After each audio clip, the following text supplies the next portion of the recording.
अस्सलाम वालेकुम, नमस्ते, सत श्री अकाल। वीडियो देखने वाले सबके लिए दुआ है कि आप जहां भी रहें खुश रहें, शाद रहें, आबाद रहें और हमारे चैनल पे अपना प्यार दिखाते रहें।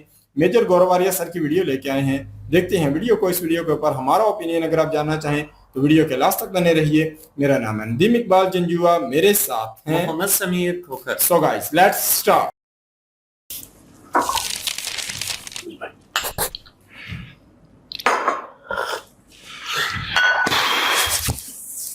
कल सर नेपाल में घटना घटित हो गई थी, बादल वगैरह फट गया था ऊपर, तो बहुत जान मान का नुकसान नेपाल को। पूरा एक दीवार टाइप की थी, बिल्डिंग बहुत खतरनाक वीडियोस थे, बहुत दिल दहला देने वाले यार। जिनका भी जो जान से गए हैं, जिनको चोट लगी है, उनके लिए बहुत अफसोस है, बहुत बुरा लग रहा है। वहाँ पे नेपाली भी हैं, इंडियंस भी हैं, और भी कई नेशनैलिटीज के लोग हैं वहाँ पे हिंदुस्तानी भाई भी, हमारे भारतीय भाई भी बहुत वहाँ पे उनकी जानें गई हैं। और नेपाल में जो हुआ है, नेपाली भाई हमारे, उनकी भी जानें गई हैं। तो हम बस प्रभु से यही कामना करते हैं कि जिनको चोट लगी है वो ठीक हो जाएं, जिनकी जानें गई हैं प्रभु उनको अपने चरण में ले। और बाकी देखो, जो बिल्डिंग गिरती हैं वो तो ठीक है, वो एक चीज है, वो तो हो जाती है बाद में यार। और ये हादसा भी ऐसा होता है ना सर, इसमें बचाव नहीं हो सकता, अचानक होता है सब कुछ, अचानक होता है। जैसे अलर्ट हो कि बाढ़ आने वाली है या रेड अलर्ट है, बारिश ज्यादा है। पर ये आई तो तिब्बत के साथ थी, चाइना। हाँ, ये ऊपर से बता रहे हैं सर कि चाइना साइड से ये जो बिल्डिंग भी दिखा रहे हैं ना सर, हाँ। ये बिल्डिंग है जहाँ से मानसरोवर वाला कागजी कार्रवाई होती, तो टूरिस्ट बहुत ज्यादा थे उस एरिया में। तो कुछ इंडियंस हैं जो लापता हैं, और लापता तो वो डेथ ही मानी जाएगी सर, क्योंकि इतना जबरदस्त सैलाब आता है, हजारों फीट मिट्टी। आई होप जो लापता मिल जाए यार, मतलब उम्मीद तो रहनी चाहिए। लेकिन मोदी जी की बात हुई फिर उनसे, बालन शाह से। वैसे तो भारत पहुंच ही जाता है, और तो नेपाल वाली बात है, तो नेपाल वाली बात तो वो तो फिर वेरी सैड यार। मैं वो उस वीडियो को मैंने देखा ना, मैंने बोला कि यार ये क्या है, मतलब ये कैसे हो सकता है। बहुत खौफनाक, बहुत खतरनाक यार। चलिए दोस्तों, हम लोग अपना शुरू करते हैं, और बताइए पहला सवाल। सर, फ्रांस की कराची में एक कंसुलेट थी। हाँ। तो एक विदाई कार्यक्रम था, तो उनके जो राजदूत हैं पाकिस्तान में, फ्रांस वाले, हाँ जी, उनका नाम है सर निकोलस गेले। उन्होंने विदाई समारोह में कहा कि ये हमारी 5 दशकों से पुरानी कॉन्सुलेट थी और हम बंद कर रहे हैं। फाइनली वो क्लोज हो गई। उन्होंने ये भी बोला कि रिश्ते खराब नहीं होंगे क्योंकि पाकिस्तानियों को मिर्ची बहुत जल्दी लग जाती है कि यार ये कैसे। कराची माने मुंबई एक तरह से पाकिस्तान का, वो यही मानते ना सर। वो तो बहुत मानते हैं खैर हर चीज। लेकिन मैं एक बात महेंद्र, मुझे समझ में नहीं आई, ये कॉन्सुलेट बंद क्यों हुआ, कारण क्या था? और इनमें सर नॉर्मली काम क्या होता है, वीजा वगैरह का काम होता होगा। हाँ, वही आना जाना, वीजा, जो लोग हैं अगर वहां पे कोई फ्रेंच नेशनल्स हैं उनकी मदद करना, या फिर वीजा देना, डॉक्यूमेंटेशन, या व्यापारिक संबंध होते हैं जो कुछ, तो कुछ नहीं दिख रहा होगा, गुणा भाग लगा के कोई फायदा नहीं। ये तब करते हैं जब, देखिए फ्रांस ने पैसे खर्च करे हैं, वहां पे स्टाफ रखा है। जब पाकिस्तान से इतना भी फायदा नहीं हो रहा कि स्टाफ की आप सैलरी दे पाए, तो क्या बंद करो यार, इसको बंद करो, उसको कोई फायदा नहीं है ना। अभी कोई गूगल का कुछ खुल रहा था पाकिस्तान में, पता नहीं क्या था वो, गूगल का कुछ खुला पाकिस्तान में कुछ समय पहले, तो पाकिस्तानी पता नहीं बड़ा अजीब किस्म के लोग हैं ये बहुत अजीब। पहली बार गूगल है पाकिस्तान में? नहीं, गूगल पहली बार, मतलब कि गूगल ने अपना ऑफिस कुछ खोला होगा, कोई सेंटर खोला, अपना कुछ भी खोला पाकिस्तान में, और पाकिस्तानियों ने एनालिसिस तो ठीक करा, लेकिन जिस चीज का वो शुक्र मना रहे हैं, मुझे वो लॉजिक समझ में नहीं आया। गूगल एक प्राइवेट कंपनी है, उसका government of the United states of America से कोई लेना देना नहीं है, प्राइवेट कंपनी है वो, यानी कि नॉन गवर्नमेंट कंपनी कह लो। पाकिस्तानी ये कह रहे हैं कि देखो फील्ड मार्शल की कितनी अच्छी दोस्ती है डोनाल्ड ट्रंप से, डोनाल्ड ट्रंप ने बोला जाओ गूगल अपना ऑफिस खोलो। मैं कह रहा हूं ये सच है, मैं कह रहा हूं चलो हम मान लेते हैं सच है, पर यह कोई रीजन होता है कंपनी के ऑफिस खोलने का? कोई रीजन है? गूगल को इसलिए पाकिस्तान में ऑफिस खोलना चाहिए क्योंकि वहां से गूगल पैसे कमा रहा है, सिंपल सी। और कोई किसी भी बिजनेस का किसी भी बिजनेस का मेन एम क्या होता है? पैसा कमाना, प्रॉफिट कमाना, वरना इंसान बिजनेस क्यों ही करेगा? मुनाफा सबसे पहला उसूल है धंधे का, मुनाफा नहीं हो रहा। डोनाल्ड ट्रंप ने गूगल को बोल दिया तो गूगल ने डोनाल्ड ट्रंप के कहने पे देखो फील्ड मार्शल कितना अच्छा है, फिर कल वो बंद हो जाएगा, फिर ये बोलेंगे कि हाय हाय इन्वेस्टमेंट नहीं आई। I don't know how they think. साजिश। हाँ, फिर वो कोई बोलेगा, ये ऐसे भी है ना, ये थोड़े से वो जो नहीं है, वो अजीब सा मोटा टाइप का, पता नहीं जिसका रबड़ जैसा मुंह है, एक है, वो अजीब सी बातें करता है, दांत वांत भी उसके सड़े हुए हैं। मैं अभी वो आएगा, मैं किसी दिन, राजी करके कुछ नाम है उसका, पता नहीं क्या ही नाम है उसका, एनीवे फिर वो कह देगा कि एक्चुअली अब मैं आज आपको बताता हूं, डेटा देता हूं आपको कि गूगल में कितने यहूदी हैं। फिर वो इस पे आ जाएंगे पाकिस्तानी। और गूगल ने सर कुछ एआई भी फ्री कर दिया था, हैं? कुछ एआई का डिस्काउंट दिया था, या वो चाहते हैं कि एआई यूज करें पाकिस्तान में। हाँ, तो अभी आप पाकिस्तानी कई वीडियो देखे थे ना, एआई के कुछ ज्यादा ही आ रहे थे, ये पाकिस्तानी बना रहे थे। वो जो अंकल का बना दिया था एक, ये ही गूगल आते ही इन्होंने अपने बंदों पे ट्राई मार दिए। वो साले साहब का भी एक वीडियो बड़ा वायरल हो रहा है, वो साले साहब की आवाज नहीं है, वो साले साहब वीडियो में खड़े हैं, उसमें भी चल रहा है, साले साहब बोल रहे हैं कि ये सरकार को मैं गिरा दूंगा, ये सरकार काम की नहीं। एक उसका भी फर्जी वीडियो बना के चला रहे हैं। माइक्रोसॉफ्ट का ऑफिस था, वहां पे बंद हो गया। पाकिस्तान में कुछ चल नहीं सकता, पाकिस्तान खुद नहीं चल सकता यार, वहां पे गूगल और माइक्रोसॉफ्ट कैसे चलेगा? पाकिस्तान खुद नहीं चल पा रहा। As a country it is not viable, forget about a business, as a country.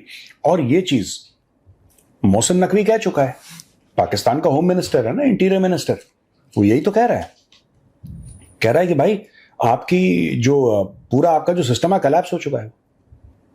जब पाकिस्तान का होम मिनिस्टर कह रहा है we have to take it seriously, we can't say he is not a normal guy ना, आम आदमी तो है नहीं, वो होम मिनिस्टर है पाकिस्तान का, वो कहता है कि सिस्टम आपका कोलैप्स हो गया। डीजी आईएसपीआर कहता है हाँ बिल्कुल ठीक है, ये यही तो है सिस्टम कोलैप्स का। गूगल ने बोला कि हम एक ऑफिस खोलेंगे, पाकिस्तानी फिर से कपड़ा फाड़ के बाहर आ गए, कपड़े से सड़कों पर नाचने लगे पगलों की तरह, और फिर टीवी पे ये हो रहा है कि फील्ड मार्शल आसिम मुनीर गए और उन्होंने ट्रंप को बोला, और ट्रंप ने बोला हाँ गूगल आना चाहिए यहाँ पे, अब इसके बाद क्या बहुत भारी इन्वेस्टमेंट आएगी? कह रहा हाँ बहुत जल्द हमें IMF से लोन लेने की जरूरत नहीं पड़ेगी इंशाअल्लाह, फिर हम अल्हम्दुलिल्लाह ये कर देंगे वो कर देंगे। यही चीज ये JF-17 थंडर बेच के करवा रहा था, नहीं करवा रहा था वो। गूगल से ऐसा बेनिफिट क्या होगा? गूगल तो अब बिना ऑफिस खोले भी गूगल चल रहा है आपके मोबाइल में। वो कि मैं देखो, दो चीजें हैं, जो गूगल के ऑफिसेज हैं, जो उसकी बैकएंड सॉफ्टवेयर है, जो उसकी डेवलपमेंट है, उसके लिए अपने ऑफिसेज खोलते हैं। भारत में बहुत बड़ा ऑफिस है गूगल का, कुछ लोग कहते हैं कि वर्ल्ड का आई थिंक सेकंड या थर्ड लार्जेस्ट ऑफिस भारत में है, जैसे कि ऑलमोस्ट हर एक कंपनी का होता है, माइक्रोसॉफ्ट का भी है, एडोबी का भी है, बहुत बड़े बड़े बड़े यहाँ पे भयानक किस्म के बड़े ऑफिसेज हैं यहाँ पे, और हजारों लोग काम करते हैं इन ऑफिसेज में। लेकिन इंडिया में वो इंजीनियरिंग टैलेंट है, पाकिस्तान में इंजीनियरिंग टैलेंट नहीं है, पाकिस्तानियों में नहीं है ये सब। दे डोंट हैव दैट, वो IQ, वो कैपेसिटी, वो टैलेंट पाकिस्तान में नहीं है। They are incapable. ये सब काम पाकिस्तानियों को नहीं कर पाते वो लोग। अब वो जानबूझ के आप उनको धक्का धोकी कर ले, अनविलिंग है। ये बिल्डिंग वैसे काम आ जाती है पाकिस्तानियों की, पत्थर पुत्थर मारने के। हाँ। जैसे अमेरिका के खिलाफ कुछ करना हो, गूगल के, हाँ चलो गूगल ऑफिस वही पत्थर मार दो, अमेरिका का ये है। कहीं अभी हुआ था ना सर, ये वहां पहुंच गए थे अमेरिकी दूतावास, गोलाबारी हो गई थी। कराची में चढ़ गए कॉन्सुलेट। तो उसके लिए तो इनके लिए सही बन गई एक बिल्डिंग की। चलो अमेरिका का अगर विरोध करना है तो जाके गूगल पे पत्थर मार दो, चलो जी विरोध हो गया। सर लाल टोपी जो है उसने पाकिस्तान के हालात के ऊपर बोला है, सुन लेते हैं पहले। इस वक्त मैं जो पाकिस्तान की हालत देख रहा हूं ये तशवीशनाक है, फिक्रमंद कर देने वाली है। मुझे अंजाम इस जंग का मालूम है। अल्लाह के फजल से गज़वा हिंद है, गज़वा हिंद में हम इंशाल्लाह मोदी को और योगी को और सारे इनके हुक्मरानों को जंजीरों में लपेट कर लाएंगे इंशाल्लाह, वो सब कुछ होगा इंशाल्लाह। लेकिन हमारी हिमाकतों और जहालतों की वजह से हम इसकी कीमत बहुत बढ़ा लेंगे। जहां हमारे चंद लाख शहीद होने थे वहां शायद अब 5-6 करोड़ शहीद हों। आधा पाकिस्तान वाकई पाकिस्तान का दुश्मन हो चुका है। क्या रावलाकोट, तो क्या गवादर, तो क्या तुम मंजूर खंजीर के कुत्ते देखते हो, क्या पेशावर की PTI, तो क्या कराची का सिंध जहां भुट्टो अभी तक जिंदा है और बेड़ा गर्क करके रख दिया पाकिस्तान का उसने। कहां कोई पंजाबी सब नेशनलिस्ट जो रंजीत सिंह के मुजस्मे लगा रहे हैं लाहौर में, और तमाम नाम तब्दील करके हिंदू नाम दोबारा वापस लेकर आ रहे हैं। हिंदुओं के इस्तकबाल की तैयारियां की जा रही हैं। वाह, इन्ना लिल्लाहि व इन्ना इलैहि राजिऊन। हिंदुओं को दोबारा पाकिस्तान में लाने के लिए पहले से उनके गुलाम तैयारी कर रहे हैं। रंजीत सिंह के मुकदमे और मुजस्समे और पूरे लाहौर की सड़कों के नाम दोबारा से हिंदू नाम रखे जा रहे हैं।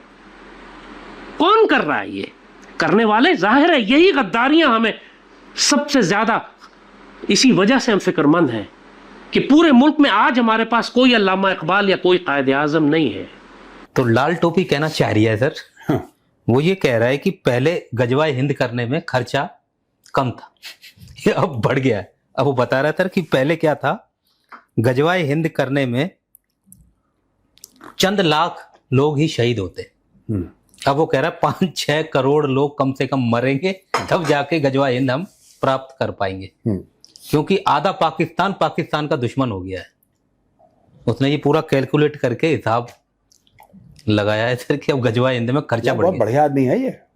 तो आधा पाकिस्तान पाकिस्तान के खिलाफ हो गया, ये कौन सा हिसाब लगा रहा ये गजवा हिंद कहाँ करना चाह रहे हैं? इंडिया में है? करना इंडिया में चाह जो रहे चढ़ाई करनी थी इसको, हैं। तो आपस में क्यों निपटा रहे हैं एक दूसरे को? पता नहीं, पहले कह रहा था चंद लाखों में हम गजवाए हिंद और योगी और उनको जंजीरों में बांध के ले आए, चकड़ के इंशाल्लाह हम घसीट के लाएंगे लाहौर में। अब 5-6 करोड़ लग जाएंगे। जनसंख्या कितनी है सर?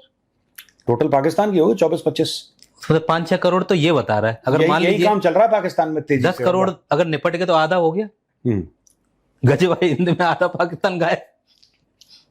नहीं, मुझे समझ में नहीं आ रहा है। मैंने ये लाल टोपी का देखा वीडियो, ये अभी आपने दिखाया, मुझे तो नहीं आया समझ में कि लाल टोपी क्या कह रहा है। Why is he saying all of that? ये बोल क्या रहा है मुझे समझ में नहीं आ रहा।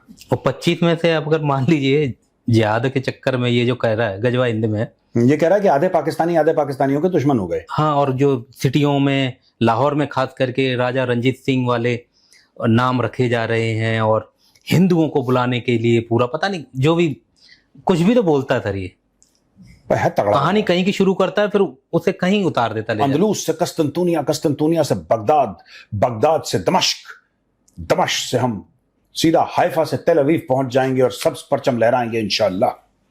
बढ़िया आदमी है। 24-25 करोड़ की जनसंख्या में से मान लीजिए 6-7 करोड़ तो यही बता रहे हैं। इसको नेटफ्लिक्स का सीईओ बनाओ, मैं बता रहा हूँ इसका ज़ैद हामिद को। ये बहुत अपना बढ़िया ही content धारावाहिक देता ला सकता है। अपने आप में ही धारावाहिक है ये। हाँ ना, पूरा इसी को देखने के लिए ये सीजन 1, सीजन 2, सीजन 3, सीजन 4 एक साथ ड्रॉप होता है। ये बढ़िया आदमी है। इसको देखने के लिए अलग से वो लेना पड़ेगा। होता है ना सर, आपने भले ही लिया हुआ है पर कुछ स्पेशल देखने के लिए आपको और आपको सब्सक्रिप्शन पे सब्सक्रिप्शन लेना पड़ेगा। मैं तो कह रहा हूँ उसको नेटफ्लिक्स का हेड बनाओ यार, ग्लोबल हेड। ये जो कंटेंट देता है तो बढ़िया आदमी है। मेरे 6 करोड़ पाकिस्तानी निपट जाएंगे हैं? मुझे ये समझ में नहीं आया सर, ये खिलाफ किसके है पाकिस्तान में? ये सऊदी वाले टीटी में भी खुश नहीं है, उनको भी कुछ बोलता रहता है, ईरानियों को देता रहता है गाली, अफगानियों को देता रहता है, पाकिस्तानियों को भी देता रहता है। ये है किस पार्टी में, ये समझ में नहीं है। अब कश्मीरियों को भी दे रहा है ये, कश्मीरी सबको लपेट देता और सबको, बलोच को देता है गाली, ये पश्तूनों को। ये कुछ नहीं है, ये बेसिकली जो पाकिस्तानी पंजाब है ना, लाहौर, ये प्रो लाहौर है। He is Zaid Hamid is your typical Pakistani who hates everybody. अगर वो सुन्नी मुसलमान, सुन्नी पंजाबी पाकिस्तानी है तो ज़ैद हामिद उसके साथ है, वरना ये सबके खिलाफ है पूरी दुनिया के। पर ये आदमी बहुत, मुझे कभी कभी पता है क्या लगता है जब मैं ज़ैद हामिद को देखता हूं, मुझे ऐसा लगता है कि दिल्ली में बैठकर ना कोई तो इसके लिए स्क्रिप्ट लिख रहा है। क्या पैसा जा रहा होगा बुलवाने के लिए? मुझे नहीं पता, मैं नहीं कह सकता कि जा रहा है कि नहीं जा रहा, आई डोंट नो। लेकिन कोई ना कोई तो इंडिया में बैठ के या कोई ना कोई तेल अवीव में बैठ के इसके लिए स्क्रिप्ट लिख रहा है। उसका रीजन है, मैं कारण बता दूं, मैं लॉजिक के साथ बात कर रहा हूं। ये जो बातें करता है, ठीक है, ये देखो, एक तो है कि भारत के साथ आपकी दुश्मनी है तो हम मोदी को और डोवाल को और अमित शाह को जंजीरों में जकड़ के लाएंगे इंशाल्लाह, और अल्हम्दुलिल्लाह हम उनको जलील, ये सब जो, चलो ये एक स्टोरी है, ठीक है ना, बिल्कुल, वेरी गुड, शाबाश, कैरी ऑन बेटा। एक तो ये चीज है। जो समझ में ना आने वाली चीज है कि ये अपने मुल्क के खिलाफ क्यों बोलता है।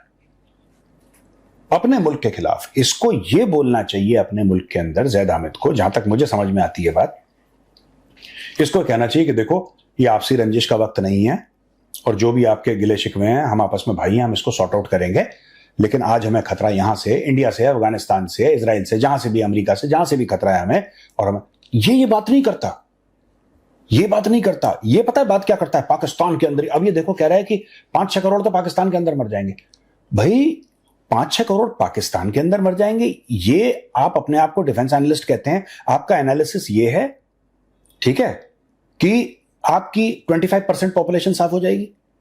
अगर 24-25 करोड़ की आबादी है, 6 करोड़ निपट गए, तो 6 4 24, 6 चौके 24 होता है। आप ये कह रहे हैं कि पाकिस्तान की 25% यानी कि 1/4 आबादी निपट जाएगी। और हासिल अगर कर भी लिया, संभाल लेंगे फिर? नहीं, बाकी हासिल करने के चक्कर में निपट जाएगी, हासिल तो उनको कख नहीं होना। लेकिन fact of the matter is कि पाकिस्तान के बीच में बैठ के कोई आदमी ये दुआएं कर रहा है कि 6 करोड़ पाकिस्तानी निपट जाएं।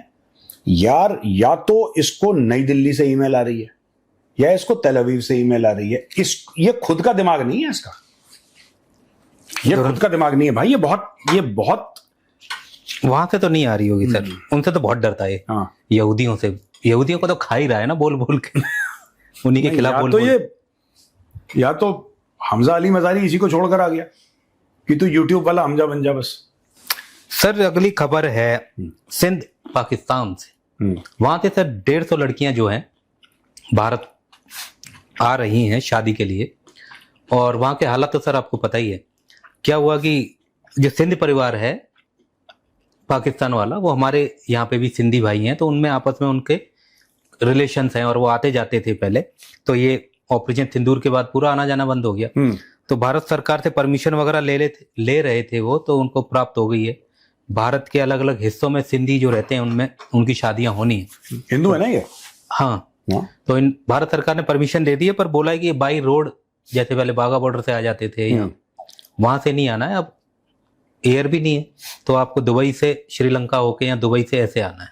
तो फैमिली डायरेक्टली आ सकते हैं, श्रीलंका क्यों जाना है? हमारा श्रीलंका से आना है या दुबई से आना है। हाँ, ऐसे पाकिस्तान से नहीं आ सकते, बाई रोड नहीं आ सकते, शर्त ये रखी हुई है। हाँ ठीक है। और उन्होंने बोला कि पाकिस्तान में तो पॉसिबल ही नहीं है जो हालात है। नहीं, अगर ये यहां से लड़कियां आ रही हैं शादी करके, शादी यहाँ होगी, शादी भारत में होगी, and the government should ensure that they settle down in India, should be given Indian citizenship and settle down. बिल्कुल अच्छी बात है। वहां पे मैं तो जितने भी लोग सिंध में हैं, ठीक है, मैं आपको ये बता रहा हूं, वहां पे खासतौर से हिंदू है ना, आप पाकिस्तानियों के स्टेटमेंट देखिए कि अगर हिंदू चाहते हैं कि हम उनके साथ ठीक से बर्ताव करें तो मुसलमान बन जाएं। वो तो खुल के कहते हैं, उनका एजेंडा यही है, क्योंकि और कोई एजेंडा नहीं है। साइंस में, टेक्नोलॉजी में, सॉफ्टवेयर में, वैक्सीन में, स्पोर्ट्स में, डिप्लोमेसी में, इकोनॉमी, ये सब नहीं, एक ही एजेंडा है उनका। तो भैया ये जो मुल्क है ना, ये डूबने वाला है। और वहां पे जितने भी हिंदू भाई लोग हैं, चाहे आप सिंध में हैं, चाहे आप कहीं और हैं, कहीं और हैं पाकिस्तान में किसी भी कोने में, आप जितनी जल्दी निकल सकते हैं उतनी जल्दी निकलिए। ये पागलों का हुजूम है। अभी ये आपके ऊपर बरस रहे हैं, जब आप नहीं होंगे खुद को खाएंगे। सांप की फितरत होती है, सबसे पहले अपने बच्चे को खाता है। ये सांप की फितरत है। ये कर रहे हैं, ये करेंगे पाकिस्तानी यही काम। इन्होंने पहले इतने डबल परसेंटेज में हिंदू थे, उनको कर करके लेस देन 2% कर दिया। अभी उसको भी खत्म कर देंगे। फिर ही एक दूसरे पे, फिर शिया सुन्नी पे लगेंगे, फिर देवबंदी और उसमें बरेलवी में लगेंगे, फिर वहाबी में इसमें लगे, फिर इसमें उसमें ये करते रहेंगे अपना आपस में। दिमागी तौर पे वही चाहिए इनको, शांति प्रिय नहीं। शांति प्रिय बहुत हैं। जब सामने वाला बलवान होगा तो फिर देखो, मैं आपको बता रहा हूं ना, जब सामने वाला इनसे ज्यादा बलवान है तो फिर पाकिस्तानियों से बेहतर कोई नहीं है। सामने वाला बलवान होना चाहिए इनसे। फिर देखो इनकी बातें, फिर देखो इनके तौर तरीके, और जनाब आए, आप बैठें, खाएं, पिएं, फिर ही ऐसे कर देते हैं। और जहां पे इनको लगा कि इनके नंबर ज्यादा हो गए पाकिस्तानियों के, जहां पे इनको लगा कि 40% से कहीं पे लंदन वंडन, कहीं पे कोई भी जगह है ना बाहर यूके में, थोड़े से ज्यादा हो गए, फिर देखो ओए होए, फिर ये नहीं छोड़ते। फिर वही जो कूड़ेदान पाकिस्तान को छोड़ कर आए ना, वही कूड़ादान इनको लंदन में बनाना है, यूके में बनाना है। सेम रबिश बिन। इनका नेचर वैसा है, उनकी जो ट्रेनिंग है ना, ट्रेनिंग वैसी है इनकी। सर आप ब्रिटानिया पहुंच गए थे बाती बातों में। ब्रिटानिया तो ब्रिटानिया में सर एक मोहतरमा है, आप जानते होंगे, सलमा आगा सिंगर और अरे कलाकार। हाँ हाँ, तो उनका एक वीडियो, रहा है ये, हाँ हाँ उन्होंने भारतीय सिनेमा में भी योगदान दिया है। सीधा तो उन्होंने एक वीडियो में बोला कि भाई हम जो हैं, सलमा आगा ने बोला, हाँ हाँ मदर साइड अमृतसर से हैं और पिताजी साइड या तो कश्मीरी थे या अफगानी थे, और पाकिस्तान में हम सिर्फ काम के जरिए से कराची में रहे। वैसे तो हम ब्रिटिश हैं सारे के सारे, मेरे बच्चे भी और हम भी। अब पाकिस्तानियों को तो लग गई मिर्ची कि भाई इसने खाया कमाया कराची में। अब ब्रिटानिया जाकर के कह रही है कि पाकिस्तान से मेरा कोई, तो जॉय चौधरी है ना, जावेद चौधरी, जावेद हाँ, चौई साहब, चौई साहब ने बताया कि चौई साहब क्या कह रहे हैं? चौई साहब ने फिर कुंडली निकाली, बोला इनकी जो माँ थी। एक मिनट जरा देख सकते हैं चौई साहब ने क्या बोला? जी सार साहब, ये स्टोरी बड़ी मज़ेदार है। स्टोरी ये है कि एक खातून होती थी, उसका नाम था जरीना, और जरीना जो था ना, नसीम के नाम से एक फ़िल्मों के अंदर भी आती रही। और ये रफ़ीक गज़नवी साहब होते थे, एक बड़े मशहूर मौसीकार थे और साथ साथ वो गाने भी लिखा करते थे। तो उनकी ये साहबजादी थी ज़रीना। तो ज़रीना जो थी ना, उसने बाद में फ़िल्म भी आई लेकिन कामयाब नहीं हो सकी। तो उसने एक लियाकत गुल आगा नाम के एक बंदे से शादी कर ली, जिसका ताल्लुक़ अफ़गानिस्तान के साथ था, ईरान के साथ वो बिज़नेस करता था। अब उनमें से सलमा आगा जो है ना वो पैदा हुई। अब ये ज़रीना और उनकी अपनी एक स्टेप मदर थी जिसका नाम था पारो। ये दोनों जो ख़वातीन थी, ये महाराजा जो कश्मीर के थे ना, उसके महाराजा हरी सिंह, ये उनके दरबार में नाचती होती थी या उनके दरबार में काम करती होती थी। तो आखिर में जब ये पाकिस्तान और इंडिया बना तो उस ज़माने में ज़ाहिर है कश्मीर का मसला बन गया और वो स्टेट एज ए स्टेट ख़त्म हो गई। तो इन्होंने ऐसा किया कि महाराजा जो था ना, उसके कुछ ज़ेवरात थे, कुछ 32 बड़े बड़े कीमती किस्म के ज़ेवरात थे, जिसके अंदर एक हीरा था जो दुनिया में अपनी नौइयत का अलग किस्म का हीरा था। इन्होंने वो चोरी कर लिए। जो 32 ज़ेवरात बड़े कीमती, इन ख़वातीन ने, ज़रीना और साथ उनकी पारो जो उसकी स्टेप मदर है, इन दोनों ने उनको चोरी किया। चोरी करके ये पाकिस्तान आ गए। पाकिस्तान आके कराची में रहना शुरू कर दिया इन्होंने। और ये जो सलमा आगा थी, कराची में पैदा हुई। अच्छा, यहाँ पे जब वो ज़ेवरात ले आई तो उसके बाद महाराजा जो था वो बम्बई या कलकत्ते चला गया। और वहाँ पे जब इन ज़ेवरात का शोर मचना शुरू हुआ तो उसने कहा जी वो ख़वातीन चोरी करके ले गई। इन्होंने क्लेम कर लिया कि नहीं, उन्होंने हमें गिफ्ट किए थे। तो बहरहाल ज़ेवरात अब पाकिस्तान आ गए और ये कंट्रोवर्शियल किस्म के ज़ेवरात थे। अब इन्होंने इन ज़ेवरात को पाकिस्तान से बाहर लेके जाना था। अब बाहर ले जाना जो था इम्पॉसिबल था। एक तो डिक्लेयर होना चाहिए, मनी ट्रेल होनी चाहिए, फिर स्टेट बैंक ऑफ पाकिस्तान से आपने एक सर्टिफिकेट लेना होता है कि हम ये ज्वेलरी हमारी है, इसकी ये बैकग्राउंड है, हम इसे फ़लाँ जगह पे लेके जाना चाहते हैं, उसके बगैर ये मुमकिन नहीं है। तो ये लेके नहीं जा सकती थी और इन्होंने बाहर लेके जाना था। इन्होंने किया क्या उस ज़माने में कि 1969 में जो बैच था हमारा सिविल सर्विस का, CSS का, उसके अंदर जो डिप्लोमेटिक सर्विसेज होती हैं ना, जो वजारत ख़ारजा की होती हैं, जो फॉरेन सर्विसेज, उसमें एक बंदे ने टॉप किया जिसका नाम था जावेद अमीर। अब जावेद अमीर फैमिली कराची के रहने वाली बड़े ज़बरदस्त किस्म के लोग थे। वो अकेडमी के अंदर उस वक्त था। तो इन्होंने इस तरह किया कि सलमा आगा उस वक्त नौजवान थी, कोई 17-18 साल उसकी उम्र थी। इन्होंने जावेद अमीर को आइडेंटिफाई किया और आइडेंटिफाई करके उसके साथ एक ताल्लुकात से बनाने शुरू कर दिए फैमिली ने। और अल्टीमेटली उस फैमिली को उन्होंने कायल कर लिया कि जावेद अमीर साहब जो, उनकी सलमा आगा के साथ शादी होनी चाहिए। तो बहरहाल इनकी ना कुछ 1970 के अंदर शादी होगी दोनों की, और धूमधाम से कराची के अंदर शादी हुई। अच्छा, इस शादी का मकसद ये था कि ये ज़ेवरात जो थे उनको बाहर लेके जाना चाहते थे। अब फ़ॉरेन सर्विस का अगर जब कोई बंदा होता है, मुलाज़म होता है, तो वो जब उसकी फ़ॉरेन पोस्टिंग होती है तो उसकी जो बेगम होती है उसको भी डिप्लोमेटिक पासपोर्ट मिलता है, दोनों को पासपोर्ट मिलता है। सलमा आगा को डिप्लोमेटिक पासपोर्ट मिल गया। सलमा आगा उस वक्त तक पाकिस्तान की शहरी थी, कराची के अंदर पैदा हुई थी। इसका बेफाम पाकिस्तान का था। इसकी फैमिली जो थी सारी पाकिस्तान के अंदर रहती थी, पाकिस्तानी नेशनल थी। और उसके बाद इन्होंने इस तरह किया कि अब उन्होंने डिप्लोमेटिक पासपोर्ट दे दिया। अगर ये पाकिस्तानी शहरी ना होती तो डिप्लोमेटिक पासपोर्ट मिल नहीं सकता। उसके बाद ब्रसल्स में जावेद अमीर साहब जो थे ना, जो साहब थे, उनकी ट्रांसफ़र हो गई। जब ट्रांसफ़र हो गई तो इन्होंने उन ज़ेवरात को जहेज़ डिक्लेयर कर दिया कि ये हम जहेज़ में दे रहे हैं अपनी साहबजादी को। तो चौई साहब के अनुसार सर, इनकी जो माता जी थी वो, सलमा आगा की, हाँ, वो भी गाने वाने में वो थी और उस समय भारत बटा नहीं था। तो राजा हरी सिंह, ये अपने कश्मीर वाले, जम्मू कश्मीर, हाँ, उनके यहाँ कह रहे हैं कि नाचती गाती थे। और जब बंटवारा हुआ तो ये वहां से जेवरात लेके और कुछ कीमती हीरे वीरे लेके गायब हो गए। अब आ गए कराची। अब इनको ये माल जो है निकालना था यहाँ से, तो इसलिए फिर इसकी शादी करवा दी आगा की एक उससे करवा दी, ब्रिटेन वाले से या किसी से। तो ये वहां शिफ्ट हो गए और जेवरात भी बोला कि हम दहेज में दे रहे हैं, तो माल भी पाकिस्तान से चला गया। अब ये पूरी कुंडली ये बता रहा है भाई, जो पाकिस्तान से चले जाते हैं वो बोलते हैं पाकिस्तान के है ही नहीं, तो ये इसलिए चिढ़ रहा है कि पर ये तो नॉर्मल है। ये अगर मैं जावेद चौधरी को ये बोलूं कि जो पाकिस्तान से चला गया वो पाकिस्तान का है नहीं है, वो तो खैर एक ज्यादती उसका ख्याल है, लेकिन पाकिस्तान से तो सभी जाते हैं। अगर इनमें हिम्मत है तो अपने आर्मी चीफ को पूछ के देखो, पुराने जर्नल हैं, कर्नल हैं, उनसे पूछ के देखो। सब तो छोड़ छोड़ के पाकिस्तान को भागते हैं। So why blame Salma Agha? Who wants to live in Pakistan? यार एक बात बताओ, जावेद चौधरी के पास कल पैसा होगा, सबसे पहले बोलेगा मैं हूं जावेद चौधरी और मैं इस वक्त लंदन में घूम रहा हूं। ये थोड़ा ना रहेगा पाकिस्तान में। देखो, कोई भी पाकिस्तान में रह रहा है, मैं ये समझता हूं, और मैं कई पाकिस्तानियों से बात कर चुका हूं, एजुकेटेड पाकिस्तानीज, वो कहते हैं सब मजबूरी है वरना हम कल निकल लेते। तो पाकिस्तान के हालात बहुत खराब है। पाकिस्तान में दो ही लोग रह रहे हैं दिल से, एक तो जो पावर स्ट्रक्चर का हिस्सा है, जाहिर सी बात है, और दूसरे जो इस पूरे मौके से पैसा बना रहे हैं। आप जिस बंदे को बोलो पाकिस्तान में, और जो पैसा बना रहे हैं सर, पर वो रखते डबल ही हैं। हाँ, एक पांव बाहर ही रहता है उनका। अरे जब 9 मई में वो इमरान खान के अरेस्ट वाला मामला हुआ था और दंगे भड़के थे, तो लोग कह रहे हैं पता नहीं कितने प्राइवेट जेट उड़े थे पाकिस्तान के शहरों से, कितने ही प्राइवेट जेट उड़े, और उड़ उड़ के कोई दुबई जा रहा है, कोई लंदन जा रहा है। इन्होंने इतनी चोरी कर रखी है पाकिस्तान में, इतना ब्लैक का पैसा है पाकिस्तान में, इतना ब्लैक का पैसा है पाकिस्तान में। और जब पाकिस्तानियों को बोलो ना कि आपके यहाँ यार पैसा बहुत है लेकिन ब्लैक का है, तो बड़े खुश होते हैं, देखो कम से कम पैसा तो बोला। इनको यह समझ में नहीं आ रहा कि ब्लैक का पैसा होना गाली है।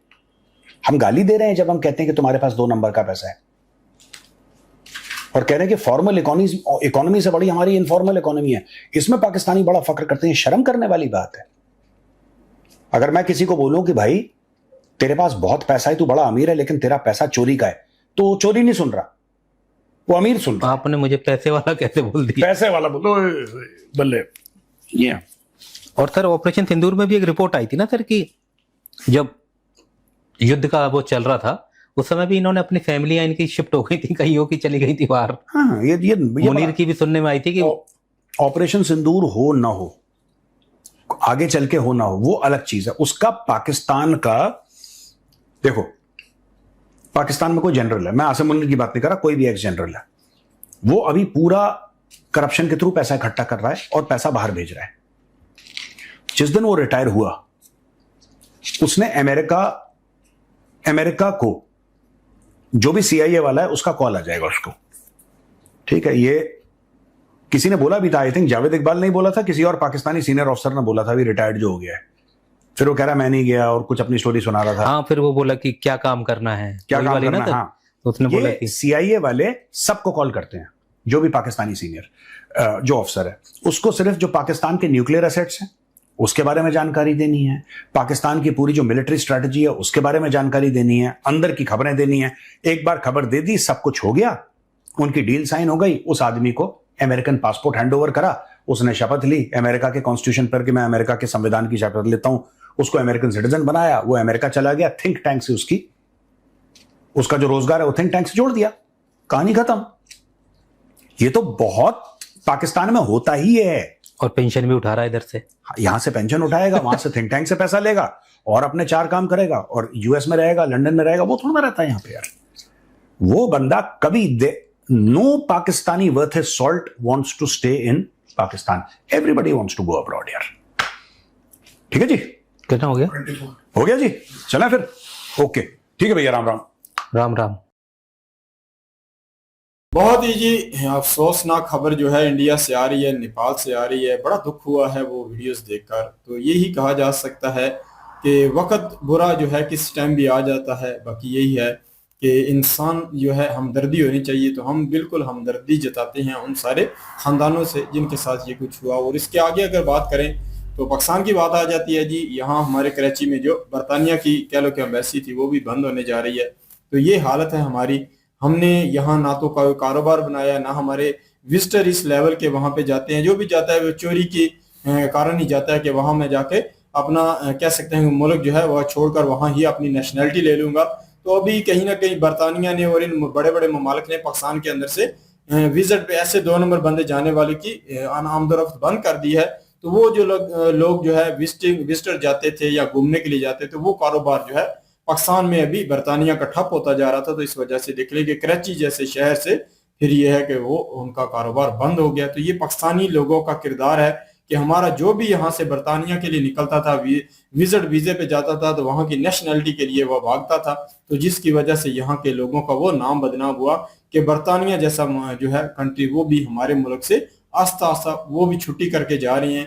तो ये हमारे लोगों का जो बिहेवियर है, या हमारे लोग जो है कहीं ना कहीं नेशनलिटी के लिए किस हद तक जा रहे हैं, अपने मुल्क से कहीं ना कहीं वो भागने के लिए तैयार होते हैं, तो अपने ही मुल्क का देख लें कि नाम बदनाम हो रहा है। तो इस वजह से देखें कि बरतानिया हमारे मुल्क से जा रहा है और कहीं ना कहीं ये सिचुएशन बनती जा रही है हमारे पाकिस्तानियों की वजह से। इसके बाद अगर जैद अहमद की बात की जाए तो ये वीडियो मेरे लिए हैरान कौन है। वाकई जो उसने ये सरप्राइजिंग जो उसने बयान दिया है, वो मैं बड़ा हैरान कौन हूँ कि ये कहीं ना कहीं ये स्क्रिप्ट वाकई किधर से आई है, ये कैसे ये सब कुछ सोच लेता है। और इस बार तो ये पाकिस्तान का इतना कह सकते हैं कि मुखालफत कर रहा है, और पाकिस्तान के मुखालफ ही इसने बयान दिया, पाकिस्तानियों के मुखालफ ही, कि 5-6 करोड़ लोग जो है निपटने वाले हैं।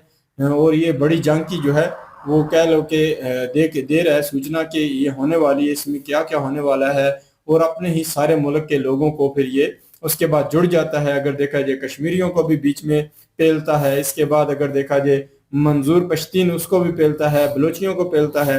तो ये सारे ही कहीं ना कहीं अपने लोगों को गलत मान रहा है, ये भी गद्दार हैं, ये भी गद्दार हैं, ये भी गद्दार हैं। हालांकि ये नहीं, ऐसी जो लैंग्वेज है वो कभी भी सही नहीं होती। देखें कि कुछ मसाइल ज़रूर हैं, बाकी ये है कि देख लें पाकिस्तान की जो अभी तक जो सरकार चल रही है वो किसी न किसी तरीके से हालात कंट्रोल में करने जा रही है, और इसमें किसी हद तक भी वो जाने के लिए तैयार है। मंजूर पश्तीन उठा लिया गया है, उसे साइड में कर दिया गया, उसके पीछे जो खड़े थे वो सारे भी तितर बितर हो चुके हैं। बलोचियों के साथ भी इनका फटा चल रहा है, अभी तक जंग चल रही है।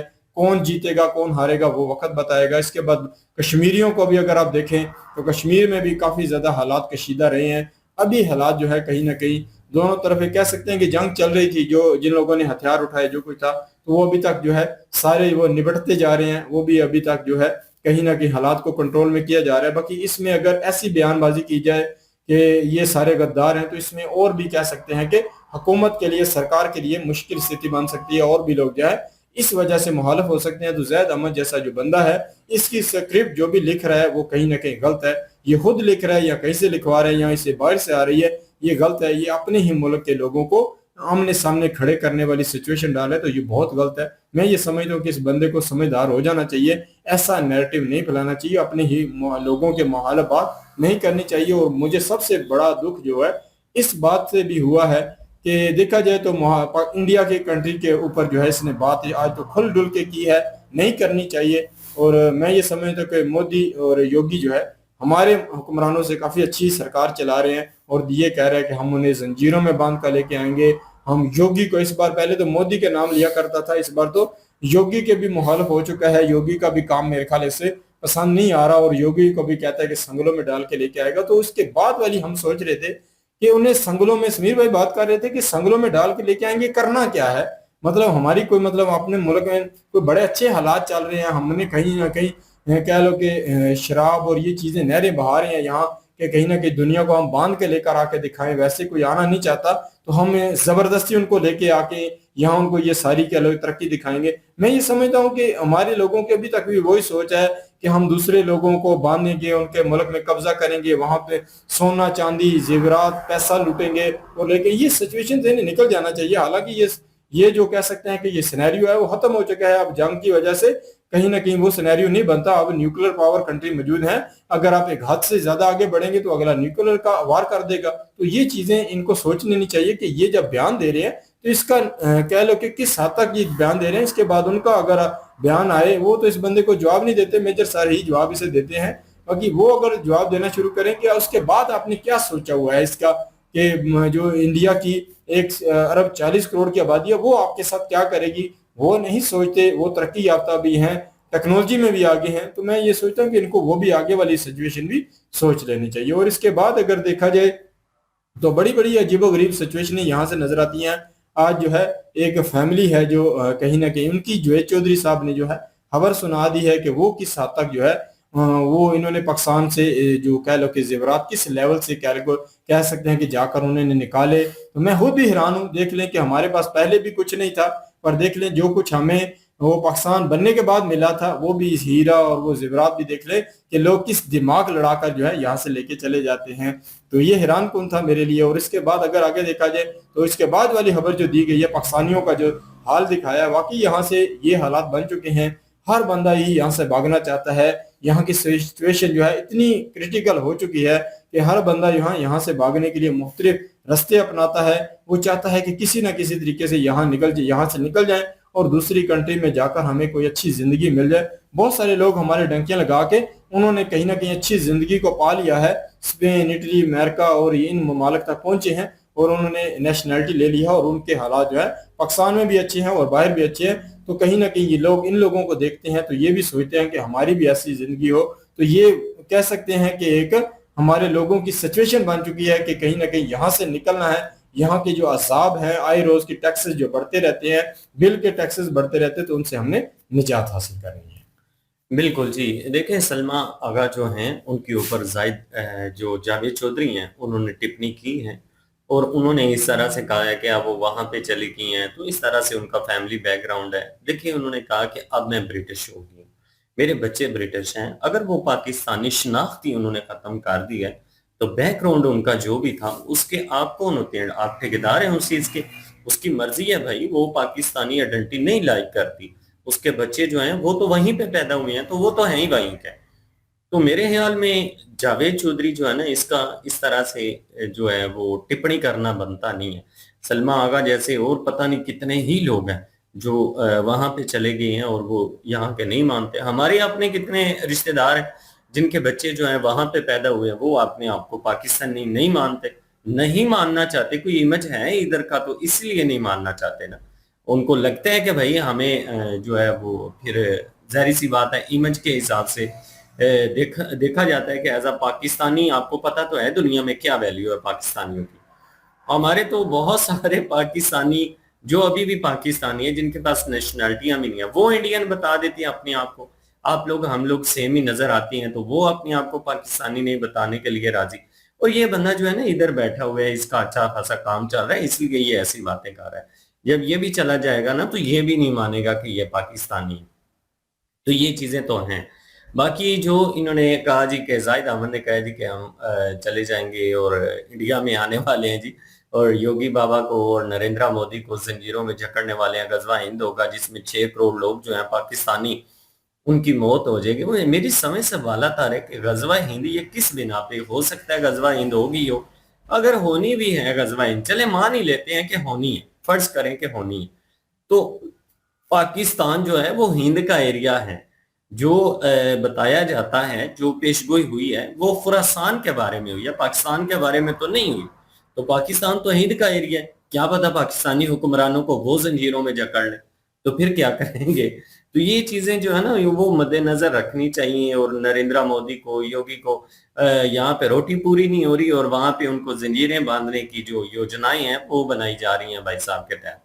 समय से बाला तारे जी इनके जो है ना वो जितने भी कह लें कि एक तजुर्बात होती हैं या जितना भी इनका एनालाइज होता है वो हमारी समझ से तो बाला तारे। पता नहीं क्या गांजा वांजा फूक के जो है वो वीडियो बनाते रहते हैं। अब पाकिस्तानियों को भी साथ रगड़ दिया भाई साहब ने, पाकिस्तानियों को भी गाली दे रहे हैं। मंजूर खंजीर, बलोचिस्तान खंजीर और पता नहीं पेशावर वाले खंजीर, ये सारे गद्दार हैं, ये पलीत हैं। और लाहौरिये जो हैं जी वो रंजीत सिंह का दोबारा से मुजस्मा लगा रहे हैं। हिंदुओं के आने का इस्तकबाल हो रहा है। ये कह रहे हैं जी कि हमने उनको लेके आना है योगी बाबा को और नरेंद्र मोदी को साथ। ये भी कह रहे हैं कि हिंदुओं को यहाँ पे लाने का इस्तकबाल हो रहा है। समय से बाला तारे आप खुद सोच सकते हैं। रंजीत सिंह की अगर लगती है तो भाई रंजीत सिंह ने पंजाब के लिए बहुत कुछ किया है, पंजाब का हीरो है वो। अगर उसको आप लोग नहीं भी मानते तो इतिहास में जो उसका नाम है वो तो है, वो मुस्लिम नहीं है तो इससे क्या है, हीरो तो वो है ना। उसने जो है वो जितने भी इन्वेडर आए हैं उनके साथ उसने जंगें लड़ी हैं, गोरों के साथ उसने जंगें लड़ी हैं, इस पंजाब धरती के लिए उसने लड़ी हैं। तो आज देख लीजिए कि उसका धर्म सिख है तो इसलिए उसको हीरो नहीं माना जा रहा। मतलब ये कि जो भी है यहाँ पे पाकिस्तान में सिर्फ यही चूरन चटाया जाता है मुसलमानियत का, और कुछ नहीं। और उसके बाद हिंदू जितने भी परिवार हैं उनको मेजर साहब वेलकम कर रहे हैं और यही कह रहे हैं कि जितने भी हिंदू हैं वो आहिस्ता आहिस्ता वहां से निकलने की कोशिश करें। भाई हम भी यही कहेंगे आप लोगों से, अगर कोई हिंदू हमें सुन रहा है पाकिस्तान से, तो उनको चाहिए कि जल्द अज जल्द यहाँ से, हम हमारा तो बस नहीं चल रहा, वरना हम भी यहाँ से चले जाए। तो आप लोगों के पास तो अपॉर्चुनिटी है, आप लोगों के पास ऑप्शन है, आपको इंडिया ऑफर कर रहा है, तो मेरे ख्याल में इनको चला जाना चाहिए। इस मुल्क के जो हालात हैं यहाँ पे तो आप लोगों के सामने ही है सारा कुछ। मिनॉरिटीज के साथ वैसे भी जुल्म होता है, और जो ओरिजिनल यहाँ के पाकिस्तानी अवाम है, जो मुसलमानियत का भी जिन्होंने टैग लगा रखा है, उन्हें भी कोई सहूलत नहीं है, वो भी इस चक्की में पिस रही है, उनके साथ भी बुरे सलूक हो रहे हैं। और बाकी जो बेचारे दूसरे लोग हैं, जो हिंदू हैं, सिख हैं, ईसाई हैं, उनके साथ तो ज्यादा हो रहा है। तो ये चीजें तो हैं भाई। अगर आपको मौका मिल रहा है, 150 परिवारों का आपस में वो ताल्लुक बना है, शादियां हुई हैं वहां पे लड़कियों की, बहुत बढ़िया बात है, आपने वहां पे शादियां की हैं। यहाँ पे वैसे भी बेचारियों को धर्म परिवर्तन ही करवा देना था किसी ने, तो अच्छा हुआ है कि वहां पे चली गई हैं, अब उनकी जिंदगियां महफूज हैं। बिल्कुल जी, ये तो बहुत जबरदस्त खबर है। और 300 लड़कियां और भी हैं जिनका इंडिया में शादी का जो है उनका प्लान है, तो उनको भी मेरे ख्याल में इस मौके का फायदा उठाना चाहिए और यहाँ से निकल जाना चाहिए। यहाँ जो हालात हैं बद से बदतर हो गए हैं, आने वाला वक्त और टफ होने वाला है, क्योंकि हमने एक वीडियो की है जो कहीं ना कहीं देखता है कि पाकिस्तान के हर एक कह लो के शोबे में बहुत ज्यादा टैक्सेस जो हैं आने वाले हैं। तो इसमें अच्छी बात यही होगी कि वो इंडिया जैसे कंट्री में चले जाए, वहाँ एक अच्छी और सुख शांति वाली जिंदगी गुजारेंगे। ये थी आज की वीडियो। इस वीडियो के माध्यम से आप लोगों का क्या कहना है, आप लोग कमेंट सेक्शन में अपनी राय जरूर दीजिए। दुआ में याद रखिएगा। मिलते हैं नेक्स्ट वीडियो में, तब तक के लिए अल्लाह हाफिज़, पीस।